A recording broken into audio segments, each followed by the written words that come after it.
Most of the year she lives here alone, but for the last 3 winters she's had to find refuge elsewhere. I used to shovel snow off the roof myself, but now I can't be bothered. People here spend their winter buried under the snow. What's happening here in Takane is an acute instance of the demographic problem that's confronting the whole of Japan. The population rapidly aging and shrinking, authorities left struggling to find new ways to cope. Locals say this series of hamlets ought to be home to 1,000 people. With an exodus of the young to the cities, the population has halved, and nearly half of those who remain are 65 or older. So a former home for school teachers has been transformed into a temporary winter shelter for the old. It's very warm here. I can talk to others and have meals together, and I enjoy it. Each day goes by so quickly. Japan's demographic storm has been gathering for decades. Each person in retirement is supported by only 2.6 in work, the lowest rate among developed countries, and it's falling. Already 70% of the debt-hit government's social security spending goes on those over 65, leading to calls for cuts. Even this modest project has lost its central government funding. Rather than simply receiving funding from the country or from towns and villages, local people need to build structures where they look after and support each other, as they used to do in the past. Takane's winter shelter is being touted nationwide as a model for innovative elder care, and it's part of a wider refrain that Japan will have to get used to being older and having less. Put another way, the future might look more like Takane than Tokyo. Harry Fawcett, Al Jazeera, Takane, Japan.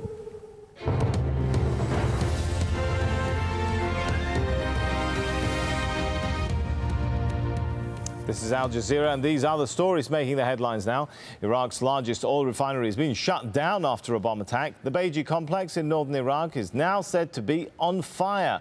Jane Arraf has the details in Baghdad. Sources at the oil company, it's the North Oil Company, which is part of Iraq's oil ministry, tell us that gunmen burst into that refinery at about 4 o'clock this morning, shooting dead some of the engineers and laying bombs, homemade bombs, in the refinery.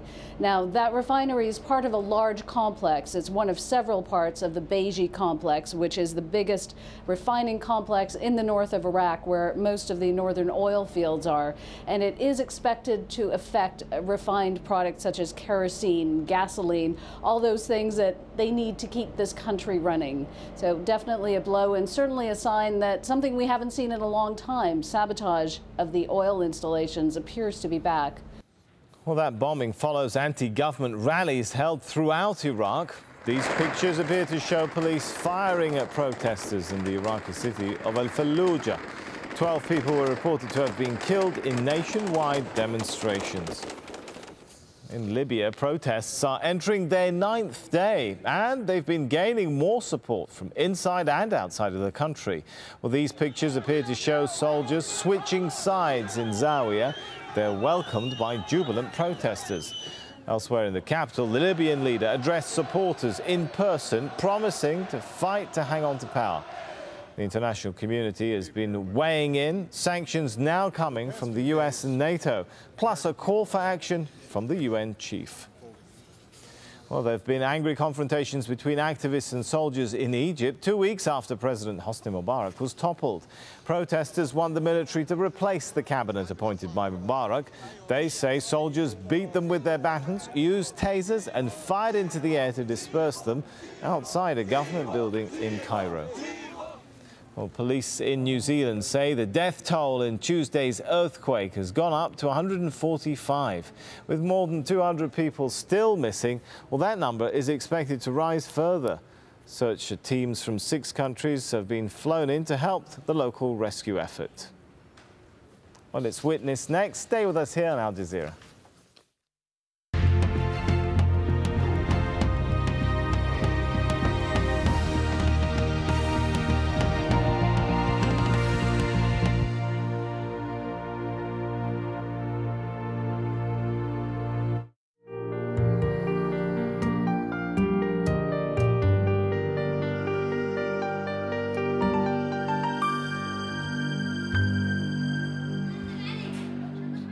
We've come to a rundown state school in the middle of Sana'a, the capital of Yemen, to witness a rather special event. The country has been ruled by the same president for over 30 years, but the students here are about to participate in free and fair elections.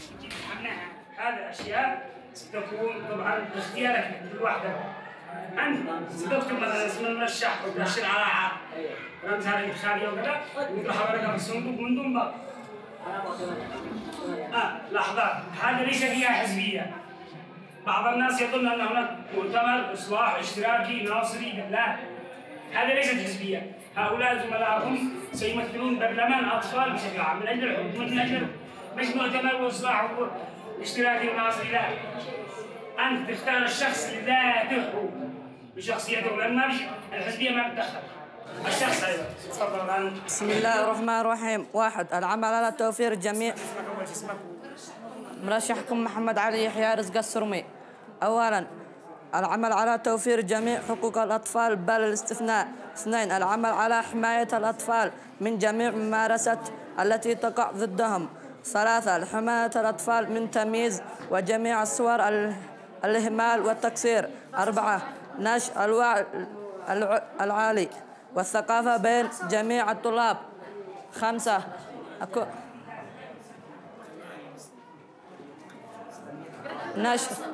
نشر النشاط بين المعلمين. 6.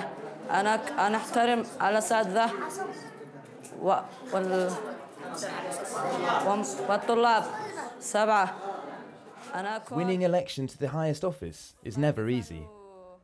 And in Yemen, they haven't had much training in democracy. But in schools across the country, students are preparing to elect a representative to sit in what is known as the Children's Parliament.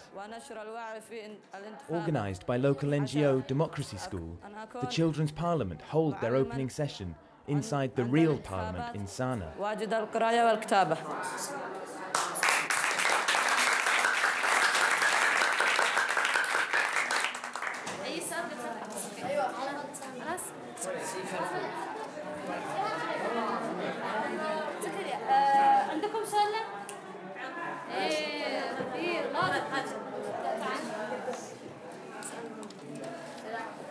هل من هذا البرلمان نضمن حقوقنا في المدرسة من الحكومة في البناء والكتب والكراسي وكثرة زحمة الطلاب؟ نعم. في الفصل والحمامات والحوش، وقت لنا تبر فيه من النوادي بدل الشوارع كمثل المدارس الأهلية لأنه تبع الحكومة. نعم أيوه. Yes. Despite his best efforts to answer their questions, it's unclear if Mohammed's presentation has done enough to win over skeptical voters. Next up is candidate Bashir Shalili, one of the most popular boys in school. بسم الله الرحمن الرحيم والصلاة والسلام على أشرف خلق الله محمد بن عبد الله الصادق الأمين. أما بعد، السلام عليكم ورحمة الله وبركاته. طبعا أنا مرشحكم البرلمان أطفال. Yemen is the poorest country in the Arab world, and children have it especially tough. The candidates all have their own ideas of how they can improve children's rights. But before they can enter the corridors of power, those running in the election must first persuade the electorate, their classmates, that they have what it takes to make good on their campaign promises. الرعاية الصحية والرعاية الاجتماعية والحق في اللعب الحق في اللعب والحق في الحياة والحق في الحماية أثناء الحروب والنزاعات.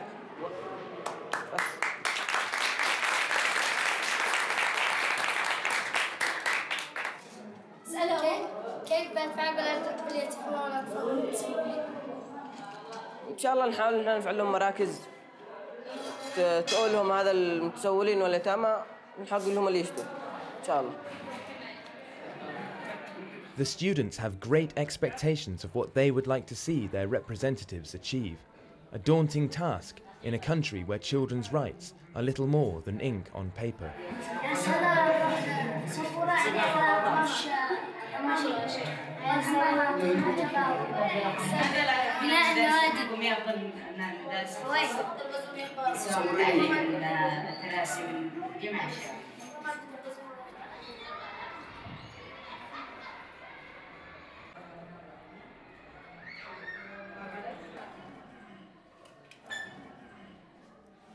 Bismillah ar-Rahman ar-Rahim. I'm one of the candidates for the Children's Parliament, I'm trying to help you with your, to make the future for you good, okay? Now, first of all, I'm gonna try to improve the teachers and make them teach us very good. I'm trying to do trips for studying and trips for fun for all the students, and I'm trying to do all my best. And thank you. Thank you for all your helping. Mohammed's proposals for school trips and better teachers have faced some criticism from the boys in his class. Meanwhile, his attempts to win over female voters have been a similar uphill struggle. Me and my friend said, why don't we bring flowers so that maybe they will be happy of us, because girls love flowers. So I wanted to give them to Shakira, and said no, and they made it a problem. I told them why, because even they're not red, I brought white flowers. They said no. I don't know, they have a bad thing.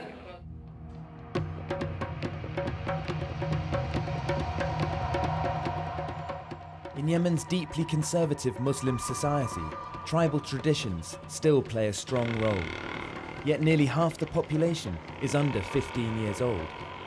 Yemeni children grow up facing a range of hardships, from child labour and trafficking to early marriage and finding a job and enough to eat in an economy suffering nearly 40% unemployment. Yemen's President Ali Abdullah Saleh has been in power since the late 1970s, ruling this wild and rugged land by making short-term compromises with powerful tribes. Yet shaken by the uprisings that spread across the Arab world after the revolution in Tunisia, President Saleh pledged that he would not stand for re-election again.